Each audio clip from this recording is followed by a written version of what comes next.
আমরা যখন বর্তমান সময়ে স্মার্ট সিটি নিয়ে ভাবছি, কিন্তু এখনও প্রায় 1500 বছর আগের এক শহর গড়ে উঠেছিল এমন এক প্রযুক্তিতে যা আজও অবাক করে তোলে পুরো বিশ্বকে।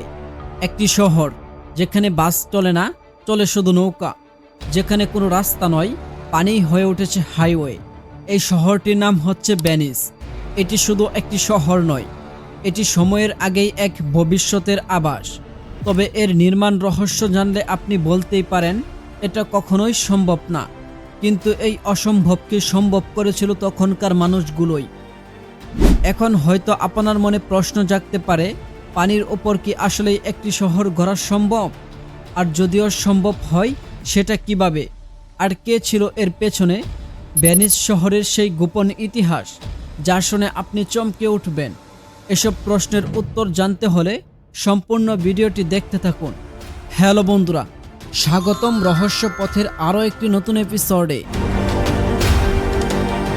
ধ্বংস, ভয় আর অন্ধকার থেকে শুরু হয়েছিল তাদের যাত্রা। পালিয়ে এসে মানুষ আশ্রয় নিয়েছিল কাদামাটি আর স্যাঁতস্যাঁতে এক জলাভূমিতে। তাদের না ছিল পাথর, না ছিল তেমন কোনো প্রযুক্তি, না ছিল জমি, ছিল শুধু ইচ্ছে শক্তি আর টিকে থাকার লড়াই। সেই যুদ্ধে জন্ম নেয় এক শহর যাকে বলা হয় দ্য ফ্লোটিং সিটি। ভেনিস শহর হলো এক জীবন্ত বিস্ময়, যার প্রতিটি ইট, প্রতিটি খাল এক একটি ইতিহাসের অধ্যায়। কখনো কি ভেবেছেন পানির উপরে আস্ত একটি শহর থাকতে পারে? না কোনো ভাসমান দ্বীপ, না কোনো কল্পকাহিনী। বাস্তবের পৃথিবীতেই আছে এমন এক শহর যেখানে কোনো রাস্তা নেই, শুধু পানি, আর সেখানে চলছে হাজারো মানুষের জীবনযাপন। কিন্তু কিভাবে গড়ে উঠল এই অবিশ্বাস্য নগরী? আর কি লুকিয়ে আছে এর পানির নিচে? যতদূর চোখ যায় কেবলই পানির বিস্তার, অথচ এই জলের বুক চিরেই দাঁড়িয়ে আছে এক রহস্যময় শহর, যার রাজপথ, পানির খাল আর প্রাসাদ বাসে যেন রূপকথার গল্পের মতো। এটি কোনো জাদুকরী সিনেমার দৃশ্য বা গল্প নয়, এটি বাস্তবের ভেনিস, ইতালির বুকে গড়ে ওঠা এক বিস্ময়। তখন সময়টা 476 সাল। রোমান সাম্রাজ্যের পতনের পর ইউরোপ জুড়ে ছড়িয়ে পড়ছে হাহাকার।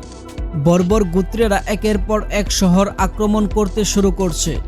তখন উত্তর পূর্ব ইতালির নিরহ মানুষগুলো খুঁজছিল নিরাপদ আশ্রয়। তারা পালিয়ে আশ্রয় নিল এক ভয়ঙ্কর জায়গায়, আর্দ্র জলাভূমি, যেখানে কাদার ভেতর পা ফেলতেও ভয় লাগে। কিন্তু তখন কে জানতো এটাই একদিন হয়ে উঠবে বিশ্ব সভ্যতার এক জ্বলজ্বলে রত্ন, ভেনিস শহর। ভেনিস শহর গড়ার পেছনে আছে এক অবিশ্বাস্য কৌশল। কাঠের স্তম্ভ, প্রথমে কাদামাটি আর পানির নিচে গোজানো হয় লাখ লাখ কাঠের খুঁটি। এগুলো এল্ডার ওক ও লার্চ গাছের তৈরি, যা পানিতে থাকলেও শত শত বছর ধরে টিকে থাকতে পারে। এই খুঁটির উপর তৈরি করা হয় পাথরের মজবুত ভিত্তি, আর তার উপরে একে একে গড়ে ওঠে প্রাসাদ, ভবন, গির্জা, এমনকি সমস্ত কিছু। তবে ভাবতে পারেন, আজ যেখানে বিলাসবহুল হোটেলগুলোতে পর্যটকরা রাত কাটান, সেগুলোর নিচে রয়েছে হাজার হাজার বছরের পুরনো কাঠের স্তম্ভ, অথচ উপরে তার ছিটে ফোটাও টের পাওয়া যায় না। ভেনিসের আরেকটি বিস্ময় হলো তার খাল। শহরের রাস্তা নেই বললেই চলে, মানুষ চলাচল করে নৌকা বা জলযানে। এই খালগুলো শুধু পরিবহন নয়, ছিল বাণিজ্যের রত্নধারা। ভেনিস হয়ে উঠেছিল ইউরোপ, মধ্যপ্রাচ্য আর এশিয়ার মধ্যস্থতাকারী। বাইজেন্টাইন সাম্রাজ্য থেকে মসলিন, কাপড় আর ভারতবর্ষ থেকে মশলা সবই পৌঁছাতো এই পানির শহরে।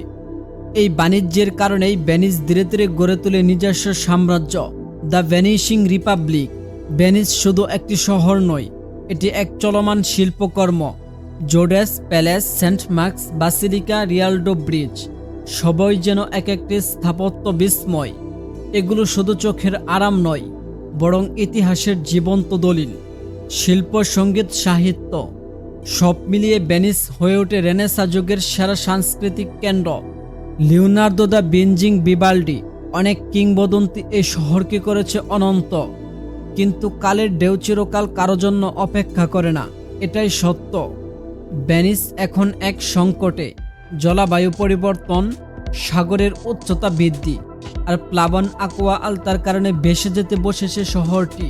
তাই ইতালি সরকার মোস প্রজেক্ট চালু করেছে, যার মধ্যে সাগরের পানি আটকে দিয়ে রক্ষা করা হচ্ছে ভেনিসকে।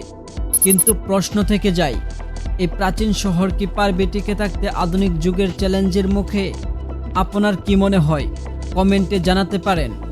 ভেনিস আমাদের শেখায় মানুষ চাইলে প্রকৃতিকেও জয় করতে পারে। কাদার ভেতর কাঠ ঢুকিয়ে বানানো যেতে পারে এক রূপকথার গল্পের রাজ্য, এক স্বপ্নের শহর। এটি শুধু একটি শহর নয়, এটি হচ্ছে এক প্রতীক মানব সাহসিকতার, নির্মাণ কৌশলের আর অসীম কল্পনার। তাই যদি কখনো ভাবেন কোনো কিছু অসম্ভব, তবে মনে রাখবেন ভেনিস শহরের কথা। পানির উপর দাঁড়িয়ে থাকা এই শহর বলে দেয়, চেষ্টা আর ইচ্ছে শক্তি থাকলে সবকিছুই সম্ভব। তো বন্ধুরা, এই ছিল আমাদের আজকের আয়োজন ভেনিস শহর সম্পর্কে। ভিডিওটি আপনার কাছে কেমন লেগেছে অবশ্যই কমেন্ট করে জানাতে ভুলবেন না। আর আপনি যদি এমনই আরও রহস্য রোমাঞ্চ ভিডিও দেখতে চান, তাহলে রহস্যপথ চ্যানেলটি সাবস্ক্রাইব করে পাশে থাকা বেল আইকনটি ক্লিক করুন। দেখা হচ্ছে নতুন কোনো এপিসোডে। আল্লাহ হাফেজ।